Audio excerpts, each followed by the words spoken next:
الحمد للہ رب العالمین والعاقبۃ للمتقین والصلاة والسلام علی سید الانبیاء والمرسلین وعلی آلہ واصحابہ الطیبین الطاہرین، اما بعد فاعوذ باللہ من الشیطان الرجیم، بسم اللہ الرحمن الرحیم۔ وَأُوحِيَ إِلَيَّ هَذَا الْقُرْآنُ لِأُنذِرَكُمْ بِهِ وَمَنْ بَلَغَ صدق اللہ العظیم۔ قابل قدر علماء ذوی الاحترام، حفاظ کرام، حاضرین و حاضرات و ناظرین، السلام علیکم ورحمۃ اللہ وبرکاتہ۔ میرے پیارے آقا صلی اللہ تعالی علیہ وسلم کے پیارے دیوانوں اور خواتین اسلام، آیہ کریمہ کی جس حصے کی تلاوت کا میں نے شرف حاصل کیا، اس سے متعلق کچھ معروضات پیش کرنے سے پہلے آقا کریم رؤوف الرحیم علیہ التحیۃ والتسلیم کی بارگاہ بے کس پناہ میں جس طریقے سے میں پڑھاؤں عقیدت و محبت میں ڈوب کر اسی طریقے سے درود و سلام کا نذرانہ پیش کریں۔ الصلاۃ والسلام علیک یا رسول اللہ،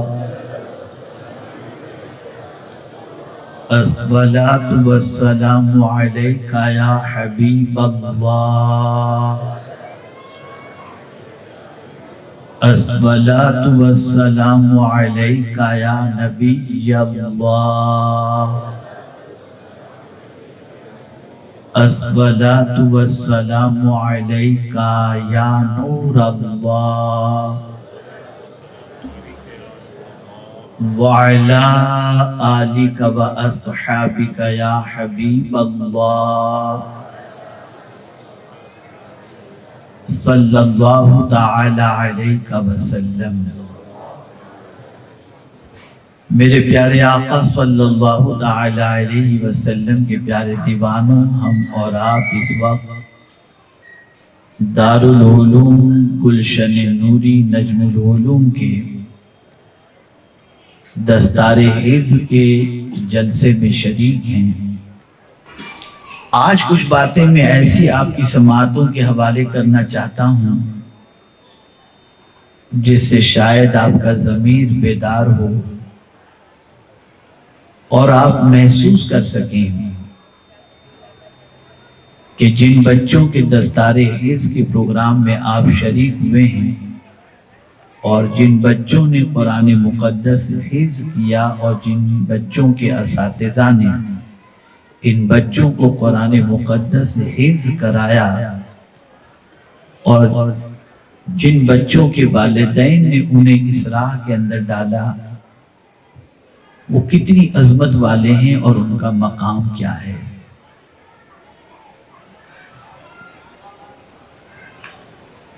سب سے پہلے تو یہ سمجھیں کہ اللہ نے جو کتاب نازل فرمائی، اس کتاب کے بارے میں رسول گرامی وقار صلی اللہ علیہ وسلم کیا ارشاد فرماتے ہیں۔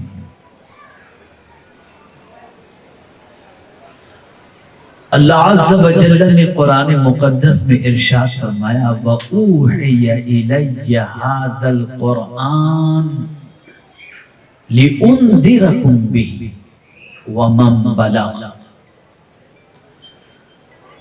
اللہ عز و جل نے اپنے محبوب صلی اللہ علیہ وسلم سے فرمایا کہ آپ فرما دیں۔ اللہ کے رسول صلی اللہ علیہ وسلم فرماتے ہیں، میری طرف یہ قرآن نازل کیا گیا، وحی کیا گیا۔ اب اس قرآن کو اللہ عز و جل نے کیوں نازل فرمایا؟ حضور صلی اللہ تعالی علیہ وسلم پر کیوں وحی فرمائی؟ تو خود آگے حضور صلی اللہ علیہ وسلم ارشاد فرماتے لِأُنذِرَكُمْ بِهِ، تاکہ اس کے ساتھ میں تم کو ڈراؤں۔ کس چیز سے ڈراؤں؟ اللہ عز و جل کے پیارے حبیب صلی اللہ علیہ وسلم پر جو قرآن نازل ہوا، اس قرآن کے ذریعے اللہ کے رسول صلی اللہ علیہ وسلم فرماتے میں تم کو ڈراؤں۔ کس چیز سے ڈراؤں؟ تو اللہ کے عذاب سے، اللہ کی پکڑ سے، جہنم کے عذاب سے، قبر کے عذاب سے، اور اللہ پر ایمان نہ لانے کی سزا کے سلسلے میں۔ میرے پیارے آقا صلی اللہ تعالی علیہ وسلم کے پیارے دیوانوں، آقا کریم صلی اللہ علیہ وسلم جہاں بشارت سنانے کے لیے تشریف لائے، وہیں پر آقا کریم صلی اللہ علیہ وسلم کو اللہ نے نذیر بنا کر کے بھی اس فرش گیتی پر بھیجا۔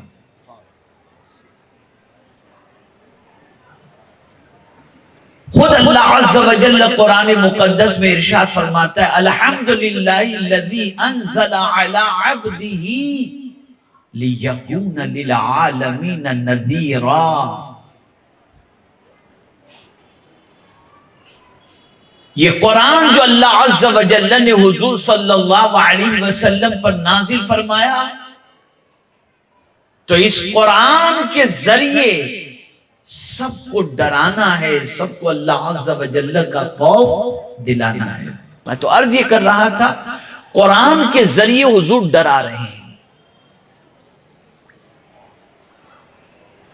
کس چیز سے ڈرا رہے ہیں؟ اللہ کی پکڑ سے ڈرا رہے ہیں، اللہ کے عذاب سے ڈرا رہے ہیں۔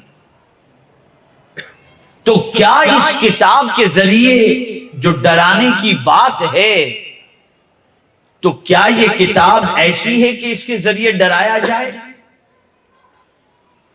اور کیا یہ کتاب اتنی سچی ہے کہ اس کے اندر جو باتیں کہی گئی وہ سب کے سب صحیح ہے؟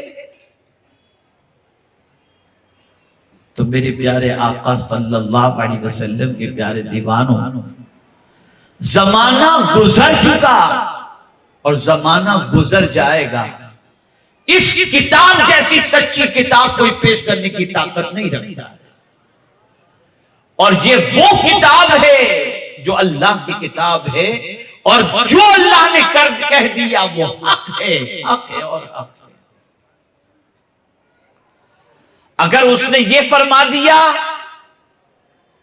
کہ مجھے اللہ نہیں ماننے کی سزا کیا ہے، اور نہ ماننے کے عوض کے اندر تمہیں جہنم میں ڈالا جائے گا، تو بالکل وہ حق ہے۔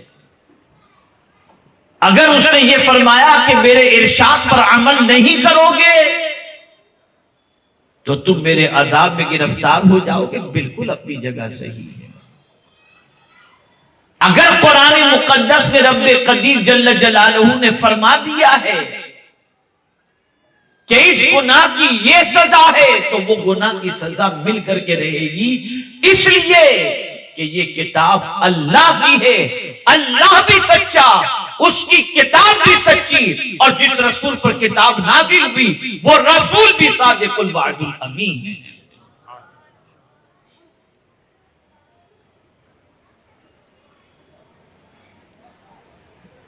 اس لیے جب کبھی صحابہ کرام علیہم الرضوان کے سامنے، اولیاء کرام علیہم الرضوان کے سامنے اللہ کا کوئی فرمان آ جاتا، تو وہ اللہ عز و جل کے فرمان کو سننے کے بعد لرز جایا کرتے تھے، جیسا کہ سیدنا فاروق اعظم رضی اللہ المولا تبارک و تعالی عنہ مدینے کی گلی سے گزر رہے تھے اور کسی پڑھنے والے نے پڑھ لیا رات کی تاریکی میں ان عذاب ربک لواقع. یہ آیے کریمہ رات کے سناٹے میں کسی گھر سے سنائی دیتی ہے. فاروق اعظم یہ آیت سن کر وہیں بے ہوش ہو جاتے ہیں اور گشی تاری ہو جاتی ہے اور آپ بے ہوش ہو جاتے ہیں.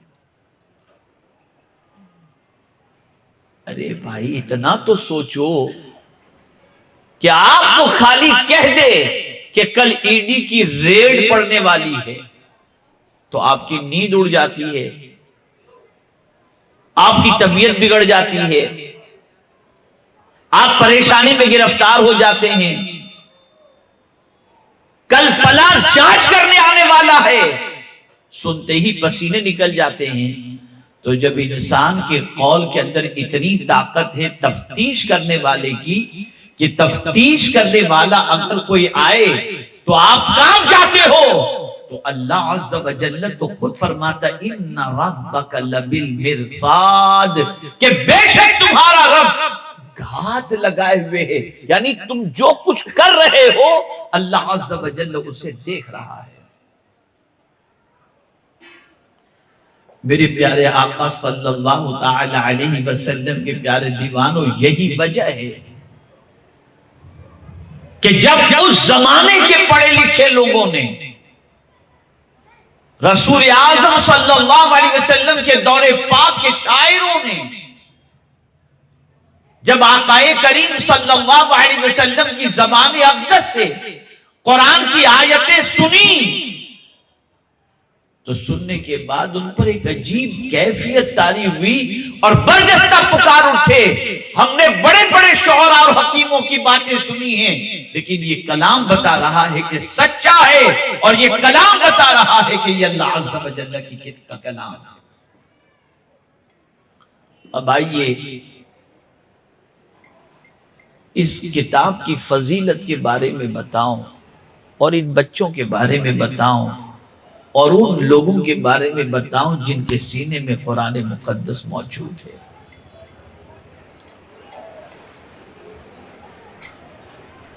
میرے پیارے آقا صلی اللہ علیہ وسلم کے پیارے دیوانوں, حضرت محمد قرظی رحمت اللہ تعالی علیہ ارشاد فرماتے ہیں, اور کیا ہی پیاری بات ارشاد فرماتے ہیں. ذکر للذاکرین کے اندر فقیہ ابو اللیث سمرقندی رحمت اللہ تعالی علیہ جو کم و بیش 1100 سال پرانے بزرگ ہیں, انہوں نے یہ روایت نقل فرمائی ہے. فرماتے ہیں کہ حضرت محمد قرظی رحمت اللہ تعالی علیہ فرماتے ہیں جب کوئی بندہ قرآن کی تلاوت کرتا ہے تو گویا وہ رخ والضحیٰ کی زیارت کر رہا ہے.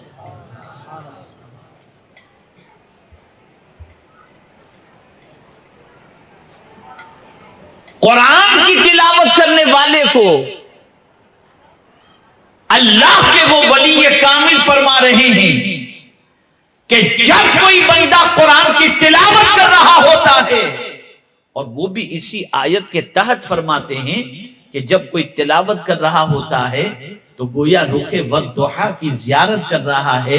میرے پیارے آقا صلی اللہ علیہ وسلم کے پیارے دیوانوں, علامہ اسماعیل حقی رحمت اللہ تعالی علیہ تفسیر روح البیان کے اندر فرماتے ہیں اللہ اکبر.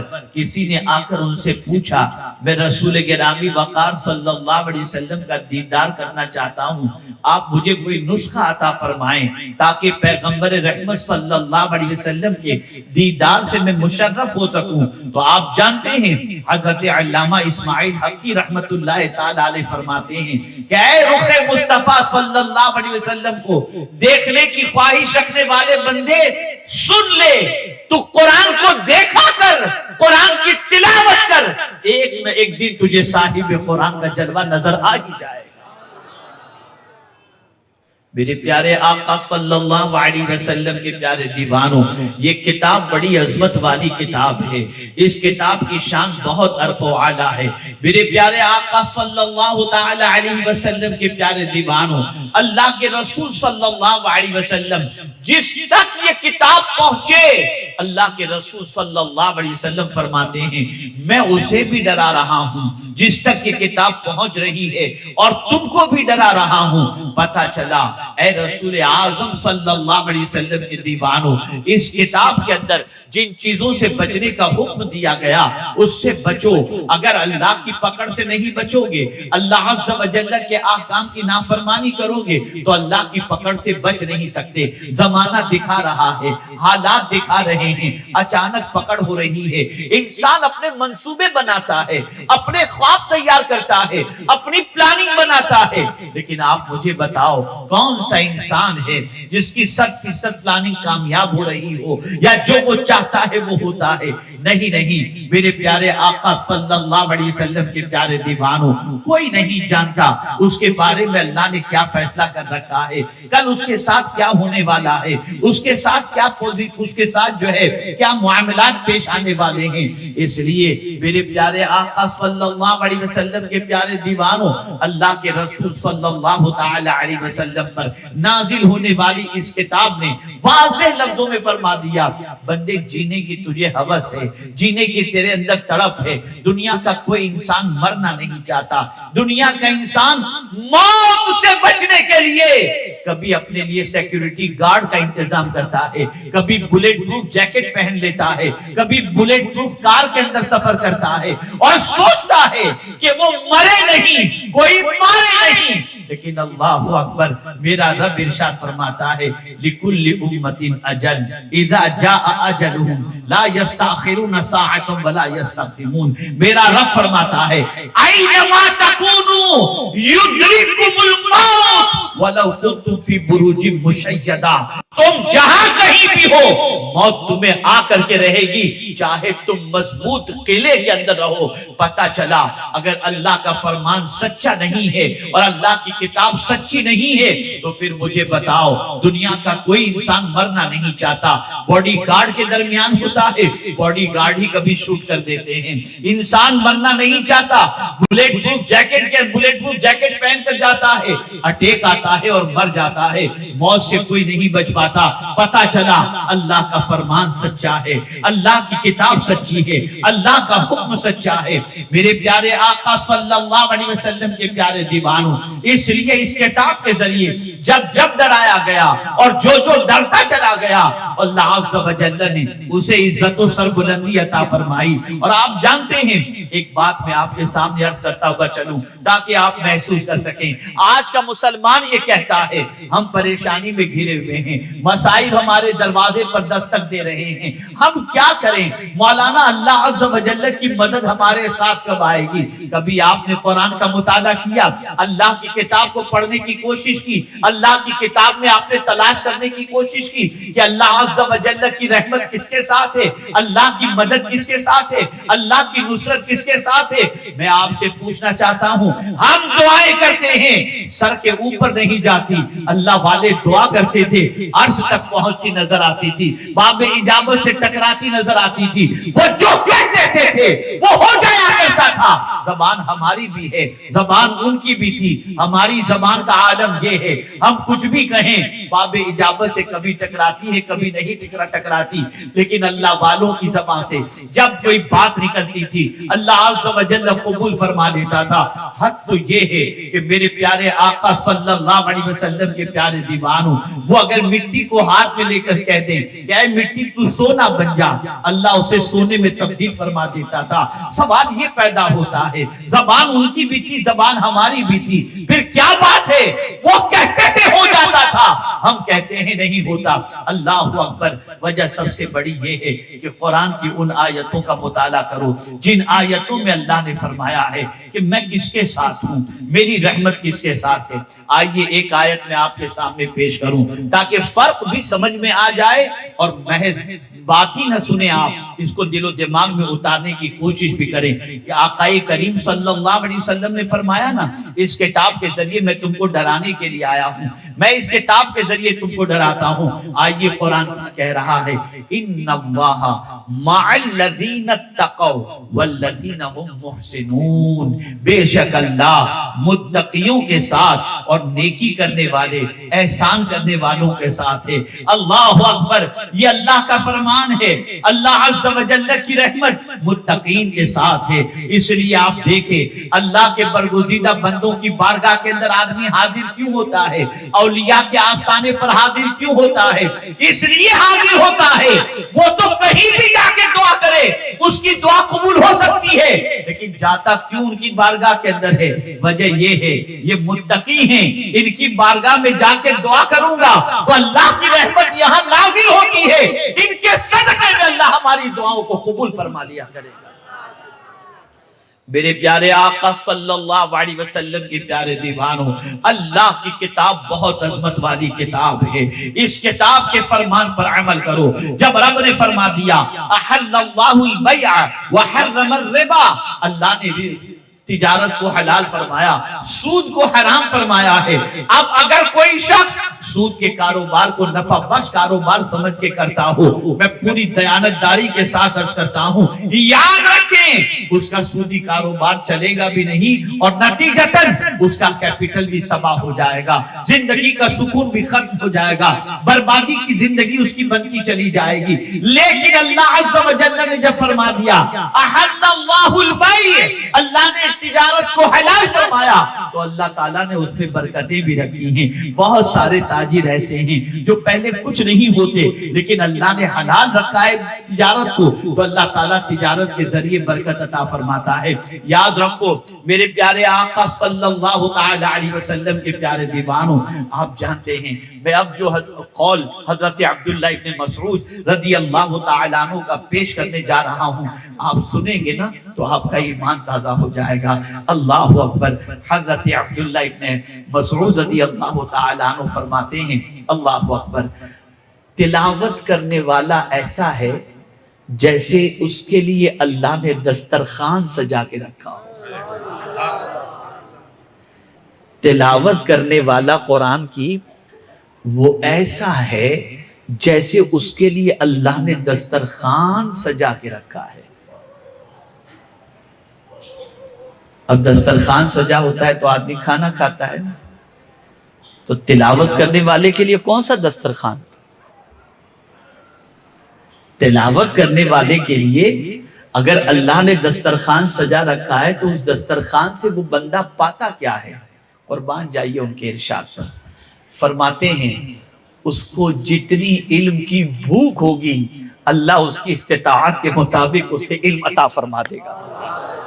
یعنی جب بندہ قرآن کی تلاوت کرتا ہے اور اس بندے کے دل میں علم کی تڑپ ہے اور علم کی بھوک لگی ہوئی ہے تو جتنا بندے کا ظرف ہوتا ہے، محنت ہوتی ہے، استطاعت ہوتی ہے، اللہ تعالیٰ اس بندے کو علم قرآن کے ذریعے علم کی لازوال دولت سے مالا مال فرما دیا کرتا ہے۔ یہ ہے قرآن۔ میں سمجھتا ہوں 11:30 تک وقت ہے، حضرت معاذ بن جبل رضی اللہ تعالیٰ عنہ کا ایک قول آپ کے سامنے پیش کر کے میں اپنی گفتگو کو ختم کرتا ہوں۔ حضرت معاذ بن جبل رضی اللہ تعالیٰ عنہ فرماتے ہیں دنیا میں 3 چیزیں اجنبی ہیں۔ کون ہے حضرت معاذ بن جبل؟ اللہ اکبر، رسول گرامی وقار صلی اللہ علیہ وسلم نے جنہیں یمن کا گورنر بنا کر کے بھیجا تھا، وہ حضرت معاذ بن جبل رضی اللہ المولا تبارک و تعالی عنہ ارشاد فرماتے ہیں دنیا میں 3 چیزیں اجنبی ہیں۔ بہنیں بھی سن رہی ہیں، آپ بھی سن رہے ہیں، اور دنیا کے مختلف علاقوں کے اندر لوگ بھی SDI چینل اور دوسرے چینل کے ذریعے سن رہے ہیں۔ دنیا میں 3 چیزیں اجنبی ہیں۔ پہلی چیز ارشاد فرماتے ہیں ظالم کے سینے میں قرآن اجنبی ہے۔ ظالم سے مطلب کیا؟ انسان پر ظلم کرنے والا، یہ بھی ہے، اور ظالم سے مطلب خود پر ظلم کرنے والا۔ کیا مراد؟ وہ شخص جس کے سینے کے اندر اللہ نے قرآن کی دولت رکھی ہے اور اس کے باوجود وہ گناہوں کے دلدل میں ڈوبا ہوا ہے، تو گویا اس کے سینے کے اندر قرآن اجنبی ہے۔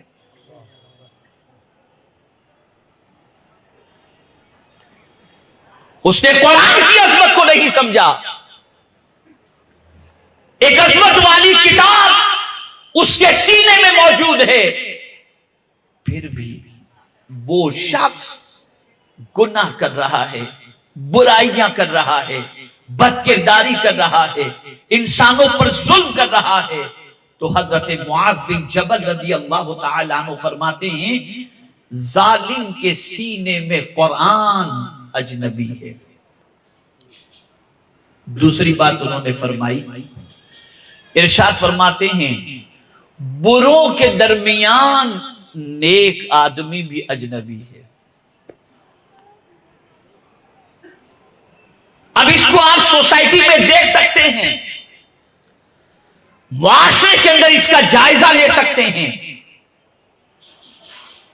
کہ آج اگر لڑکی کا رشتہ آئے اور لڑکے کی زندگی کے اندر اچھائیوں کو تلاش کرنے کے لیے نکلیں، بلکہ لڑکی کے لیے کوئی اچھا لڑکا تلاش کرنے کے لیے نکلیں، تو مشکل ہو چکا ہے۔ بڑی مشکل سے کوئی ایک لڑکا مل گیا تو آدمی کہتا ہے یار بروں کے اندر کم سے کم یہ کچھ اچھا لگ رہا ہے۔ نیک آدمی بھی بروں کے درمیان اجنبی کی طرح ہو گیا۔ بلکہ آپ دیکھیں آج اگر کوئی نیکی کرتا ہے، اللہ اور اس کے رسول کے فرمان کے اوپر زندگی گزارتا ہے، تو اس کی پوزیشن کیا ہے؟ اس کو میں آپ کو مثال کے ذریعے سمجھاؤں گا تو بات سمجھ میں آ جائے گی۔ کسی منسٹر کے یہاں شادی میں چلے گئے، کسی مالدار کے یہاں شادی میں چلے گئے، جہاں بوفے سسٹم ہے، آپ وہاں پہنچنے کے بعد کھانا لے کر آپ سوچیں گے کہ میں کہیں کونے میں بیٹھ کر کھا لوں، کھڑے رہ کر جانور کی طرح کیسے کھاؤں؟ تو ان بوروں میں آپ تنہا ایک اجنبی نظر آئیں گے، ایک اجنبی نظر آئیں گے آپ۔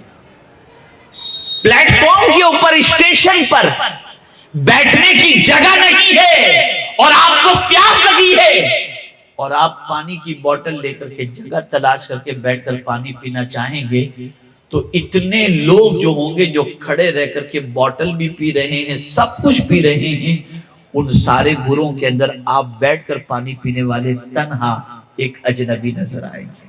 یہ آج معاشرے کی پوزیشن ہے، یہ معاشرے کی پوزیشن ہے۔ تو حضرت معاذ بن جبل رضی اللہ تعالیٰ عنہ فرماتے ہیں بروں کے درمیان نیک آدمی اجنبی کی طرح ہے۔ اور اب ہر بندہ اور ہر بندی اپنے اپنے گھر کا جائزہ لے لے۔ حضرت معاذ بن جبل رضی اللہ تعالیٰ عنہ فرماتے ہیں جس گھر میں قرآن کی تلاوت نہیں ہوتی اس گھر میں قرآن اجنبی کی طرح ہے۔ جس گھر میں قرآن کی تلاوت نہیں ہوتی اس گھر کے اندر قرآن اجنبی کی طرح ہے، جیسے کوئی اسے پہچانتا ہی نہیں۔ کیا ہمارے گھر ایسے نہیں بن گئے؟ کیا آج ہمارے حالات ایسے نہیں کہ وہ کتاب جس کو دیکھنا عبادت، وہ کتاب جس کو چومنا عبادت، وہ کتاب جس کو پڑھنا عبادت، ہم نے اتنا زیادہ اس کتاب کا ادب کیا کہ اتنی بلندی پر رکھ دیا ہے کہ غلطی سے بھی ہاتھ نہ پہنچ سکے۔ اے رسول گرامی وقار صلی اللہ تعالی علیہ وسلم کے دیوانوں، اللہ کی کتاب سے اپنے تعلق کو مضبوط کرو۔ اور یہ حفاظ جو اس وقت آپ کی نگاہوں کے سامنے نظر آ رہی ہیں جنہوں نے اپنے سینے میں قرآن کو محفوظ کیا ہے، جنہوں نے قرآن یاد کر لیا ہے۔ آقا کریم صلی اللہ علیہ وسلم کی ایک حدیث فقیہ ابو اللیث سمرقندی رحمت اللہ تعالی علیہ نے ذکر للذاکرین کے اندر نقل فرمائی، جب میں آج اسے پڑھا تو طبیعت مچل گئی اور جی میں آیا کہ کاش ہر گھر کے اندر اللہ حافظ قرآن بچے پیدا فرما دے۔ جانتے حضور کیا فرماتے ہیں؟ حضور صلی اللہ علیہ وسلم نے ارشاد فرماتے ہیں، جس شخص کے سینے میں، بہت غور سے سنیے گا، میں کتاب کا ریفرنس بھی دے رہا ہوں، جس کو تنبیہ الغافلین اردو میں کہتے ہیں یہ کتاب، اور ذکر للذاکرین اس کا عربی نام ہے، فقیہ ابو اللیث سمرقندی رحمت اللہ تعالی علیہ کی کتاب۔ انہوں نے آقا کریم صلی اللہ علیہ وسلم کا یہ ارشاد نقل فرمایا ہے، فرماتے کہ رسول اعظم صلی اللہ علیہ وسلم نے ارشاد فرمایا، جس کے سینے میں قرآن محفوظ ہے، یعنی جو حافظ قرآن ہے، جو حافظ قرآن ہے، اس حافظ قرآن کے والدین کو قبر میں اللہ عذاب دینے میں تخفیف فرماتا ہے، یہاں تک کہ اس حافظ قرآن کے ماں باپ اگر کافر بھی ہیں تو اللہ ان کے عذاب میں بھی تخفیف فرما دیتا ہے۔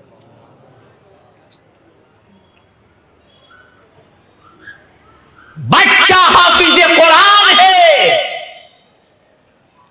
اور ماں باپ گناہوں کی وجہ سے قبر میں عذاب میں گرفتار ہیں تو اللہ تعالیٰ حافظ قرآن بچے کے عوض کے اندر ماں باپ کے عذاب کے اندر تخفیف فرما دیتا ہے۔ آپ اندازہ لگائیں، پھر حضور صلی اللہ علیہ وسلم نے فرمایا اگر ماں باپ کافر بھی ہو تو اللہ ان کے عذاب میں تخفیف فرما دیتا ہے۔ پتہ چلا کہ قرآن کی عظمت بہت الفوادہ ہے، قرآن بہت عظمت والی کتاب ہے۔ اے رسول اعظم صلی اللہ تعالی علیہ وسلم کے دیوانوں، وقت کی قلت دامن گیر ہے، ورنہ میں اس موضوع پر مزید تفصیلی خطاب آپ کے سامنے کر سکتا، لیکن چونکہ ابھی دستار بندی بھی ہونی ہے اور 11:30 تک صلاۃ و سلام اور دعا کے ساتھ اس اجتماع کو اختتام تک لے جانا ہے، اس لیے میری گزارش ہے، بس یہ نصیحت یاد رکھ کے یہاں سے اٹھے، میری گزارش ہے ٹی وی کو اجنبی بنا دو، قرآن کو اجنبی مت بناؤ۔